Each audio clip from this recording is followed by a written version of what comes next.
The old two-story house in the Boston suburbs maintained an elegant exterior, but inside, traces of time remained here and there.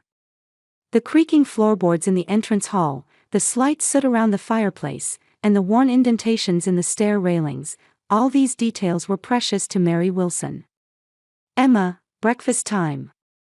Mary called from the kitchen while pouring orange juice into a glass. Mary was tall with an artistic appearance. Her long brown hair was always loosely tied back, and her eyes reflected intelligence and warmth. "Mommy, the clouds in the sky are making funny shapes," 6-year-old Emma called out from the window. She was a child with an active imagination who could turn even the smallest observations into adventures. "Yes, they are.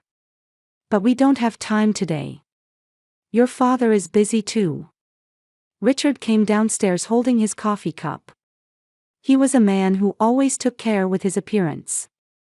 Tall and handsome, he showed a charming smile especially to people related to his work. "I have an important business meeting this weekend. If it's successful, it'll be a big deal," Richard said as he stroked Emma's head. "My little princess, when Daddy comes back from his business trip, I'll bring you a wonderful present. Promise?" Emma looked up at her father. "Of course," Richard winked at his daughter. Mary quietly set the table, feeling a slight uneasiness about her husband's words. Recently, Richard seemed to be hiding something. There had been subtle changes in his attitude, especially during the 3 months since her mother had passed away.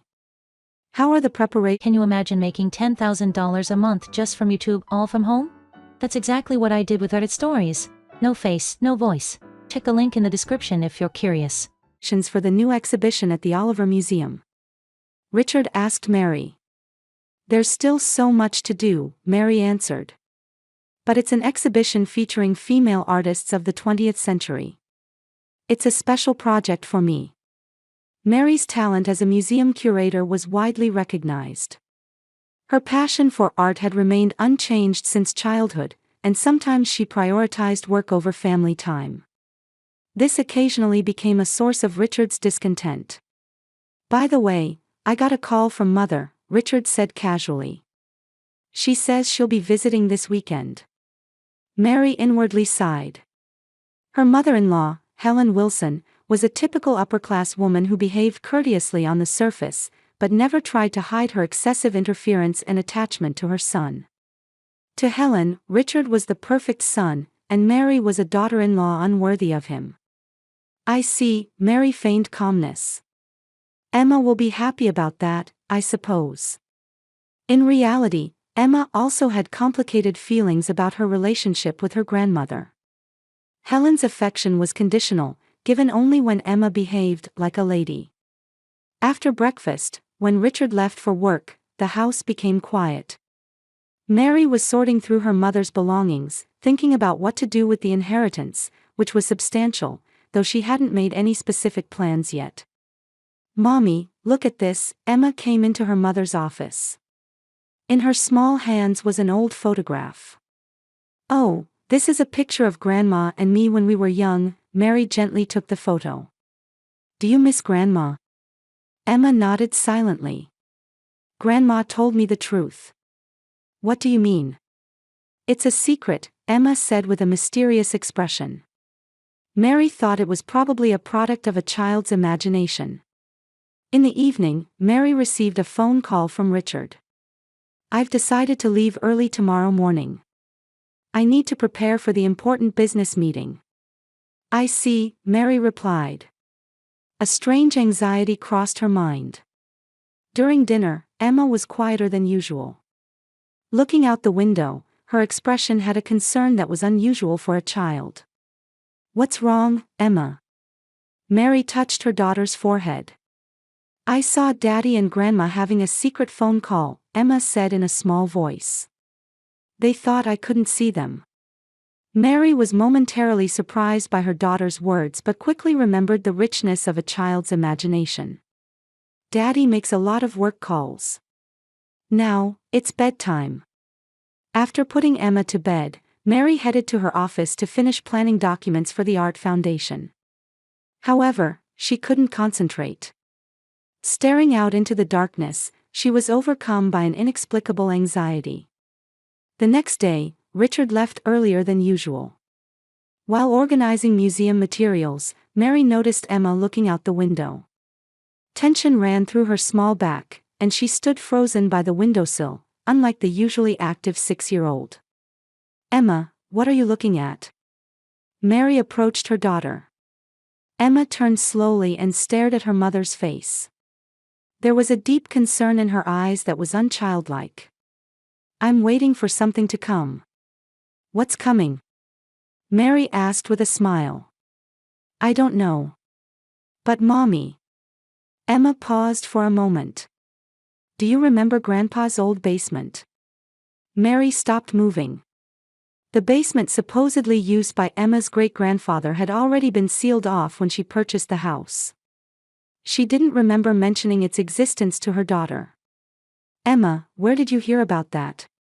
"I saw it in a dream. There's a secret room in the basement, a place to hide when bad people come." Mary was impressed by her daughter's rich imagination but also felt uneasy. The house's survey report had indeed mentioned an old servant's basement, but it was supposedly completely sealed off and inaccessible. "Yes, old big houses had places like that. But they're not used anymore," Mary explained gently. "Really?" Emma's voice was small. While preparing dinner in the kitchen, the phone rang. Seeing the name displayed on the screen, Mary hesitated for a moment. It was from her mother-in-law, Helen. "Hello, Helen," Mary put on a bright voice. "Mary, has Richard left yet?" There was an unusual tension in Helen's voice. "Yes, he left early this morning. He should have arrived by now." "I see." After a brief silence, Helen continued. "Let me know if you hear from him. I have an important matter to discuss." "Of course. Is there a problem?" "No, nothing. Just checking." Helen's voice suddenly grew cold. "And how is Emma doing?" "She's fine. A bit quiet, but—" "I see. Children often understand more than adults think they do." There was something meaningful in Helen's words. "I'll be in touch later." Right after hanging up, Mary heard the sound of a car engine around the house. Looking out the window, she saw an unfamiliar man slowly walking around the house. The man in a black coat seemed to be searching for something. "Emma." Mary hurried to the living room. "Let's not go outside today. Let's stay here and draw pictures." When night fell and Mary tried to put Emma to bed, she refused to go. "I want to sleep in your room, not here." "What's wrong? Did you have a scary dream?" Emma shook her head. "Daddy and Grandma are planning something bad. I overheard them." Mary was disturbed by her daughter's words. "Emma, that's not true. That's just your—" "It is true." Emma's voice grew a little louder. "I found house plans in Daddy's study. It said there was a secret passage. Daddy was looking at the plans while saying 'perfect' on the phone." Mary tried to calm her daughter, but Emma's serious expression made her feel anxious. "All right. Tonight we'll sleep together in my room. But tomorrow we need to talk properly about this." After putting Emma to bed, Mary called Richard. However, the call just kept ringing with no answer. As her anxiety grew, she sent Richard a message, but there was no reply. Mary picked up her mother's photo and pondered. Had her mother been concerned about Richard? Recently, in her mother's belongings, she had found a diary with the mysterious line, "Worried about R." Late at night, Mary's smartphone rang. It was a text message from Richard, coming back early tomorrow morning. "Have something important to discuss." Mary couldn't sleep, remembering Emma's words. Her daughter had a vivid imagination, but there was something different about her recent behavior. It was as if she truly knew something. Mary got up from the bed and quietly walked around the house. Richard's study door was usually locked, but tonight it was slightly open. Inside, there were neatly arranged documents on the desk, and nothing seemed unusual at first glance. But when she tried opening the drawers, the bottom drawer that was normally locked opened. Inside was an envelope labeled life insurance documents. With trembling hands, Mary opened it and checked the contents. A high-value life insurance policy newly contracted in her name. The beneficiary was Richard. The contract date was 1 week after her mother's death. "This is..." Mary murmured. She felt a chill on the back of her neck. Emma's warning suddenly seemed very real. As she was about to leave the study, she heard a car engine outside. Mary carefully peered through a gap in the blinds.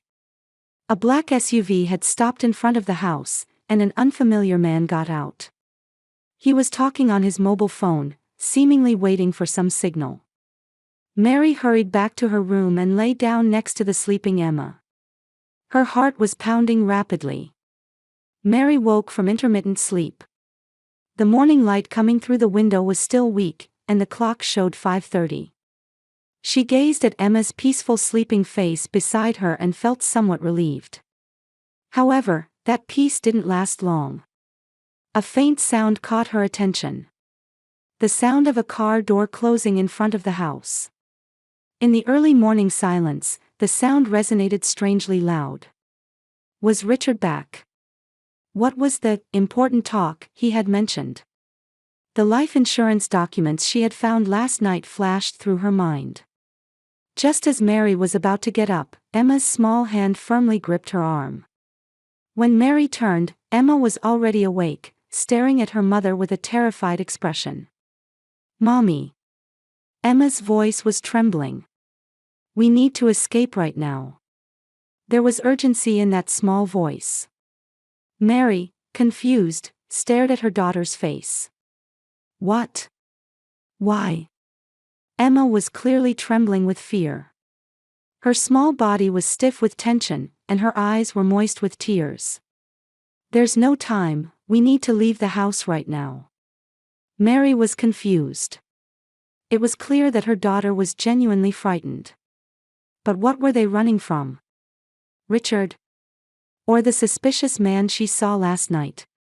Either way, Emma's fear was real. Mary instinctively felt she should trust her daughter. "All right," Mary decided. "Get dressed quickly, and only take what's necessary."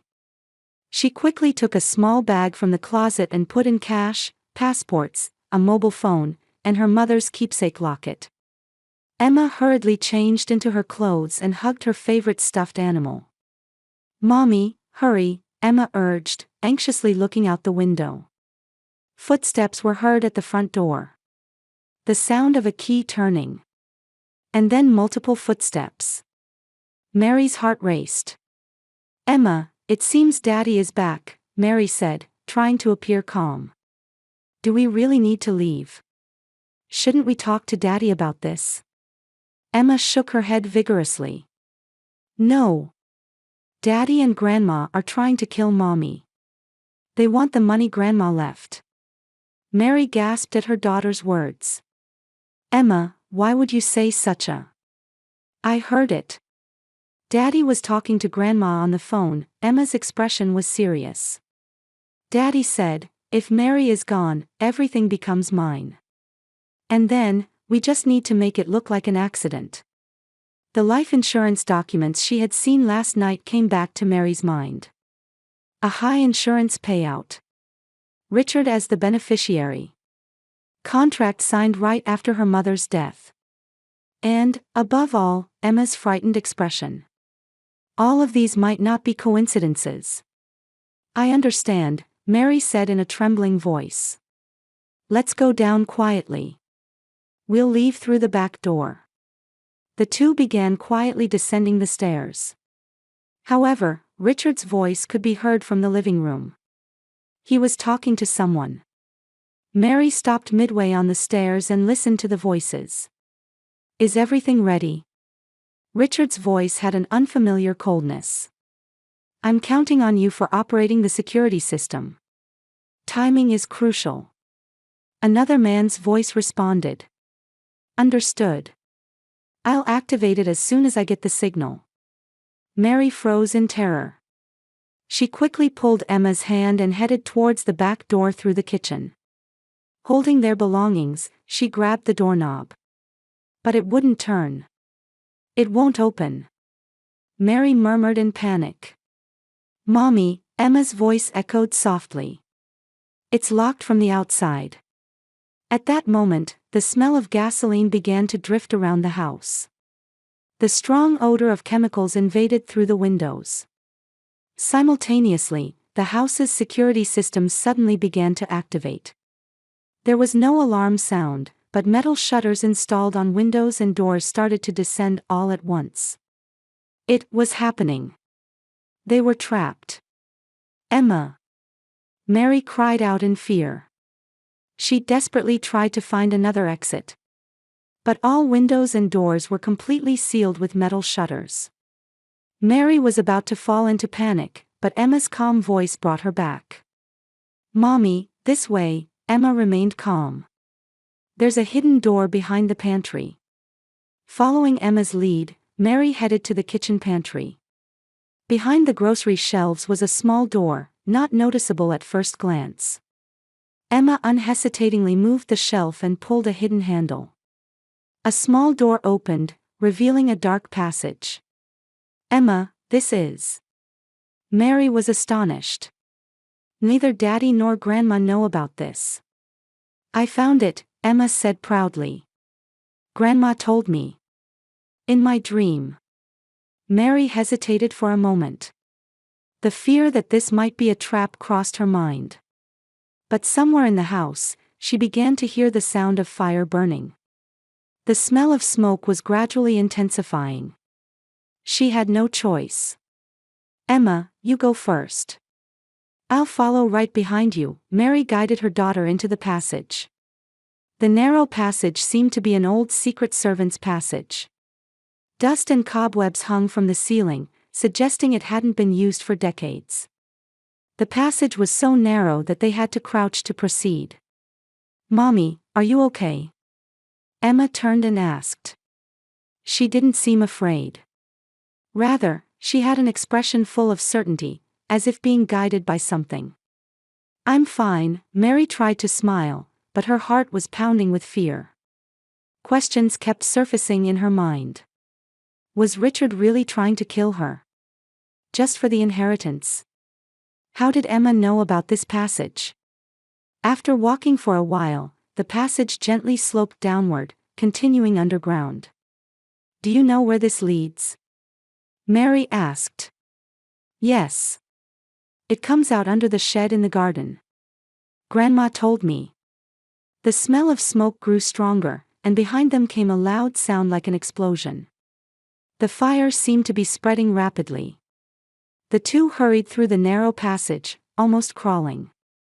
Finally, a small light appeared at the end of the passage. It was a small door embedded in the basement wall. When Emma pushed the door, it opened with a creak of rusty hinges. Beyond it was the underground space of a shed a little distance from the house. Hurry, Mary lifted Emma and rushed up the shed stairs. When they opened the shed door, the fresh morning air greeted them. Looking back, the house was already engulfed in flames. Black smoke rose high into the sky, and the sound of sirens was approaching the neighborhood. Mommy, let's go to Barbara's house, Emma suggested. Barbara was Mary's close friend who lived 2 houses away. Mary held Emma tightly. Emma, you saved my life. Emma looked up at her mother's face. There was an adult-like calmness in her eyes. Grandma is watching over us. She knew about Daddy's plan. Mary trembled at her daughter's words. There was a certainty about them that seemed beyond a child's imagination. The two hurried to Barbara's house. Barbara was just making her morning coffee. When she opened the door, there stood Mary and Emma, soiled with soot. Their expressions were etched with an indescribable terror. Mary! What happened? Barbara quickly invited them inside. Barbara, call the police, Mary's voice was trembling. Richard, set fire to the house, tried to kill us. Though the words were hard to believe, Barbara didn't hesitate to reach for the phone. Outside the window, black smoke was already rising, and the sound of sirens was approaching. By the time the police and fire trucks arrived, the Wilson house was already engulfed in flames. As firefighters battled the fire, officers took statements from Mary and Emma. Mary, though confused, insisted that this was not an accidental fire but a premeditated attempted murder. "Ma'am, that's a serious allegation," an older detective said. "Do you have any evidence?" With trembling hands, Mary took out her mobile phone. "Last night, I took pictures of life insurance documents I found in my husband's study. Recently, he took out a high-value policy in my name." The detective looked at the photo and frowned. "This alone is not enough. Also, my daughter Emma overheard my husband's conversation." Mary placed her hand on Emma's shoulder. Emma began speaking in a small voice. "Daddy was talking to Grandma on the phone. He said, if Mary is gone, everything becomes mine. Then he said, the trick is to make it look like an accident." The detective looked at Emma kindly. "When and where did you hear this?" 3 days ago. Outside Daddy's study, Emma answered the details accurately. "Daddy was talking on the phone and didn't notice me. Then he was looking at the old house plans. He said, the security system modification is complete." By the afternoon, the situation at the scene had changed drastically. The fire investigator announced preliminary findings. "This is clearly arson." Traces of gasoline were detected around the house. Furthermore, the security system was deliberately modified to allow remote locking of windows and doors from the outside. Detectives hurried to locate Richard Wilson. It quickly became apparent that his claimed business trip was a lie. His colleagues at work testified, "We hadn't heard Richard was going on a business trip." In the evening, Richard was found at a gas station on the interstate highway and arrested. Documents for identity fraud and a large amount of cash were found in the trunk of his car. "I'm innocent," Richard shouted in the interrogation room. "This was all my mother's plan. She coerced me." Helen Wilson was also arrested at her home. At first, she maintained her composure, but when she learned that Richard was blaming her, her attitude changed completely. "That ungrateful son. I sacrificed everything for him." As the investigation progressed, the full extent of the horrific plan was revealed. Richard was actually in serious financial trouble. His position at the investment company was just for show, and he had been in debt for many years. Additionally, he had a mistress and was planning to start a new life using the inheritance left by Mary's mother. "It seems he had been living a double life for years," the detective explained to Mary. "After your mother's death, he set his sights on her estate. He seems to have become impatient when you didn't decide what to do with the assets." "I wonder if my mother noticed something," Mary murmured. Surprisingly, evidence was found in Mary's mother's diary showing that she had noticed Richard's true nature. There was an entry stating, "Richard approached me about an investment, but I declined after learning his company was in financial trouble." She had been trying to warn Mary but died suddenly from illness. The trial began 3 months later. The prosecution presented extensive evidence. Numerous planned conversations between Richard and Helen were discovered on Richard's mobile phone, revealing detailed plans to make Mary and Emma appear to have died in an accident. The defendant, Richard Wilson, meticulously planned to kill his wife and daughter to obtain the inheritance, the prosecutor addressed the jury. He modified the house's security system and executed the cold-blooded plan of trapping his wife and daughter and setting fire to the house. The defense tried to question Richard's mental state, but he suddenly changed strategy and tried to place all responsibility on Helen. "Mother was manipulating me. I couldn't escape her control." However, this strategy backfired. Helen was infuriated and testified surprisingly frankly about her years of doting on and controlling her son, as well as her own role in this plan. "I was determined to do anything for my son's happiness. Mary wasn't worthy of him. I thought if she was gone, Richard could achieve the success he was meant for.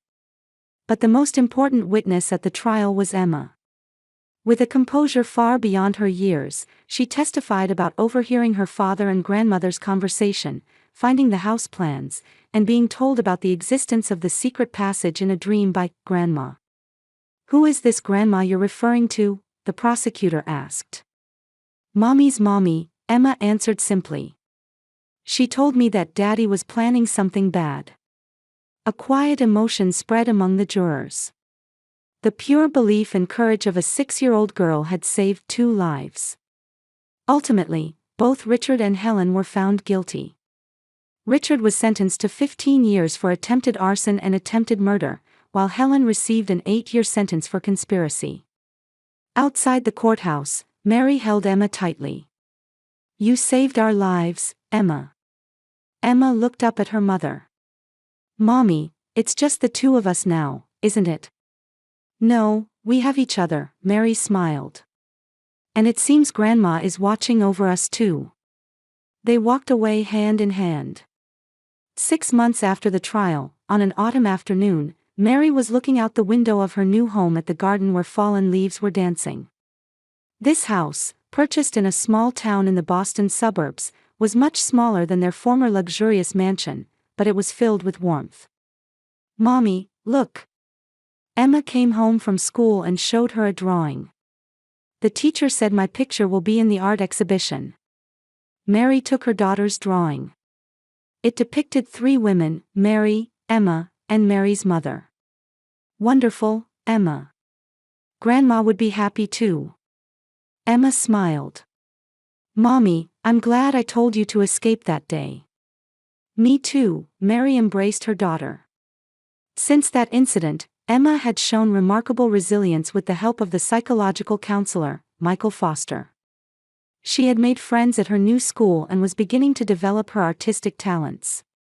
Mary herself had also resumed her work at the Oliver Museum while dealing with her emotional wounds.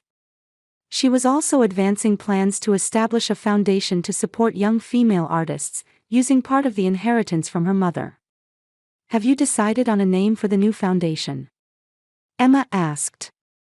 "I'm thinking of calling it Reverse Dream." "It means a first step towards a new dream," Mary answered with a smile. Meanwhile, Richard's days in prison were bleak.